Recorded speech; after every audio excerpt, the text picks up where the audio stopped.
রান্না বান্না তো রোজকার রুটিন, তবে মাঝে মধ্যে একটু ঘুরতে না বেরোলে হয় বলুন?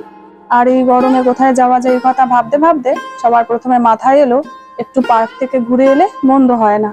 তাই চলে গিয়েছিলাম মিলেনিয়াম পার্কের উদ্দেশ্যে, অবশ্যই আমার পরিবারকে সঙ্গে নিয়ে।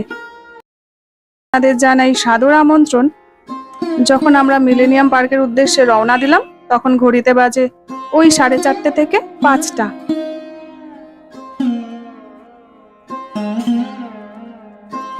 আর বাড়ি থেকে বেরিয়ে যখন বাইপাস ব্রিজের ওপর দিয়ে যাচ্ছি তখন একটা অদ্ভুত রকমের গাড়ি চোখে পড়লো। দাঁড়ান, আপনাদেরকে দেখাচ্ছি।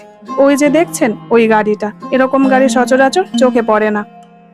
ওই পুরোনো দিনের, মানে আমরা বলতাম ছবি বিশ্বাস বা উত্তম কুমার আমলের গাড়ি, সেরকমই একটা গাড়ি দেখলাম। আশেপাশে নানা রকম সিন দেখতে দেখতে পৌঁছে তো গেলাম মিলেনিয়াম পার্ক। আমরা নিজেদের গাড়িতে গিয়েছিলাম, তবে যারা মেট্রো করে যেতে চান তারা চাঁদনি চকে নেমে স্ট্যান্ড রোড ধরে সোজা হেঁটে গেলেই পৌঁছে যাবেন লোকেশনে।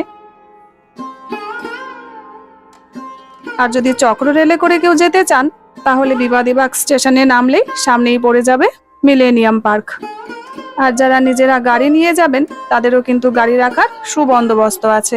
2 হুইলার 20 টাকা আর 4 হুইলার নেয় 30 টাকা পার আওয়ার।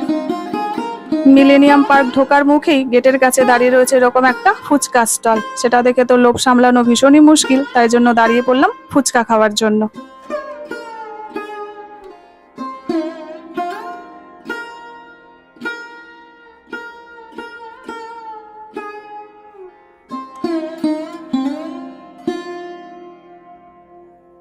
কেউ খেলো ফুচকা, কেউ খেলাম ভুট্টা।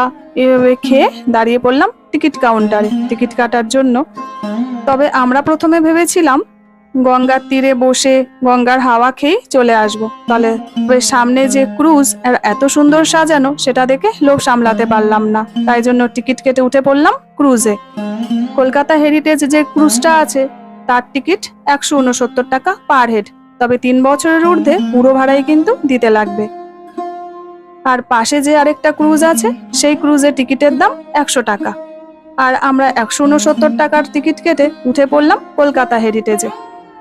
মিলেনিয়াম পার্ক ঢোকার মুখে চক্ররেলের জন্য সেই সময় গেটটা বন্ধ ছিল।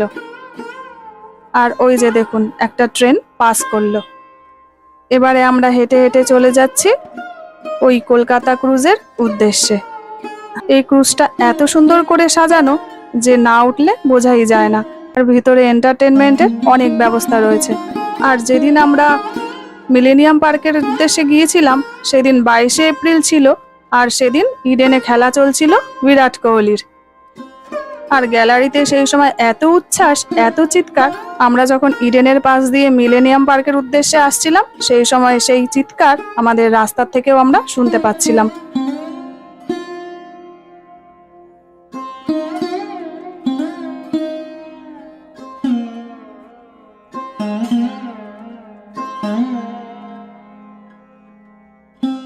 আর দেখুন কথা বলতে বলতে আমাদের ক্রুজটাও ছেড়ে দিয়েছে। এখন আমরা হাওড়া ব্রিজের তলা দিয়ে যাচ্ছি। আর যেদিন গিয়েছিলাম সেদিন পূর্ণিমা রাত্রি ছিল।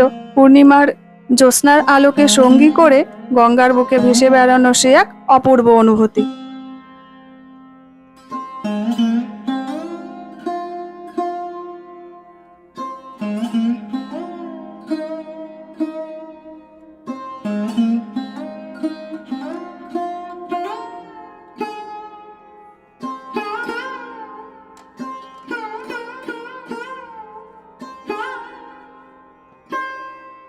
আর এদিকে দেখুন কত রকমের গান গেয়ে চলেছে এই সিঙ্গার।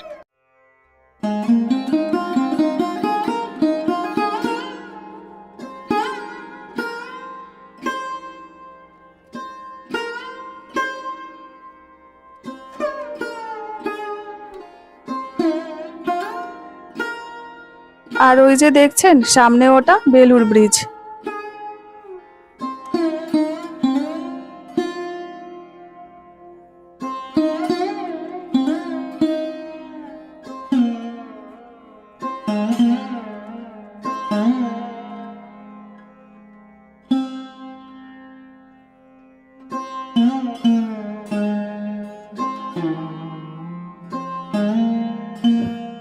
প্রায় 1.5 ঘন্টা মতন ক্রুজটায় আমরা চড়েছি।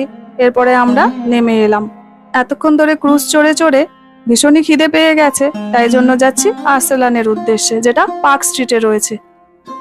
আর এই যে দেখছেন ভিক্টোরিয়া, রাতের ভিক্টোরিয়া এত সুন্দর সেটা কিন্তু আমার জানা ছিল না। আর দেখতে দেখতে চলে এলাম আর্সেলান।